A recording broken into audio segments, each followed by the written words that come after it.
Hi everyone. During the second week of Writing 111, we're going to get started on our second module, which is writing a personal narrative. You can find our objectives for the personal narrative right here. You're going to summarize and apply theories of learning to yourself, critique and evaluate model texts, adapt your voice, tone, and level or formality to the writing situation. You'll apply stylistic features such as sentence variety, syntax, grammar, usage, punctuation, and spelling, and evaluate and respond to peer drafts. This week, I've included your media here, which includes an infographic on Maslow's hierarchy of needs and a short video by Amy Cuddy. You'll write a response to those, which is going to be due on the 24th. Which is Wednesday, and kind of like you did in the previous week, you're going to give a short summary of what you read or watched. You'll use the they say, I say templates as good practice for interacting with source material, and then you'll also complete an analysis of yourself as a learner in relation to these. You'll also engage in a large group workshop by Wednesday. We'll do this same activity for all three major assignments for the class. You can find the assignment for the activity here. So we can't understand our own strengths and weaknesses as a writer because we're too inside of our own heads. And so when we workshop with other people's work, it lets us see what's working for other people, how they might grow and change as writers, and then these become things that we can apply to ourselves.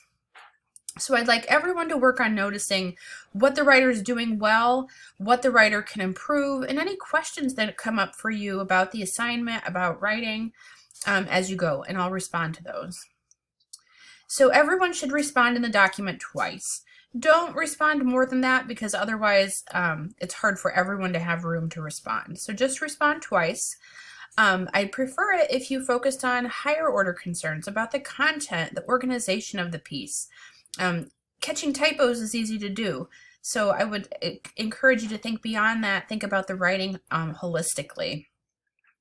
And then what you'll turn into the classroom for your points are a one-page summary of the large group workshop. So I want you to identify an insight that you gained, questions that came up to you, and I also want you to evaluate the paper and think about how it meets these learning objectives. So this is what I'm grading you on in addition to responding to the paper in the text. So you'll open the paper itself here,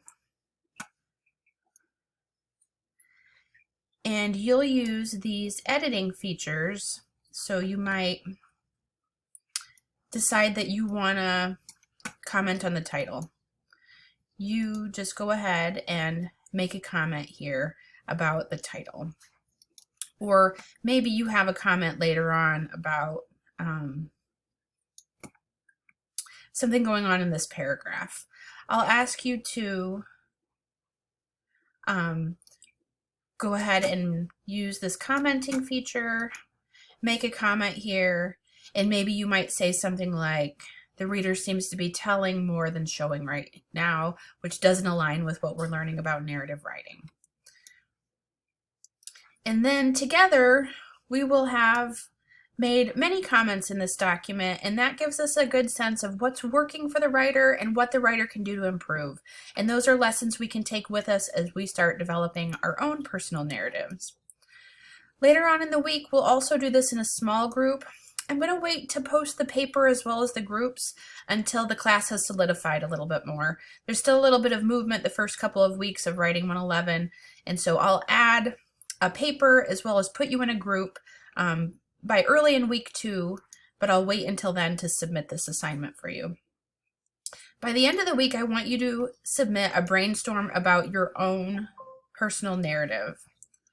And so these are the brainstorming questions that I'd like you to answer for your assignment. It'll help you get started in thinking about what you want to focus on for your personal narrative essay. What we're working toward in this module is this Essay 1 personal narrative and reflection. You can find the assignment right here. You're going to write about an experience in your life that has sparked meaningful learning. And so you might connect to some of the pieces we've read about learning so far. You should be implementing what you've learned about narrative writing from our readings.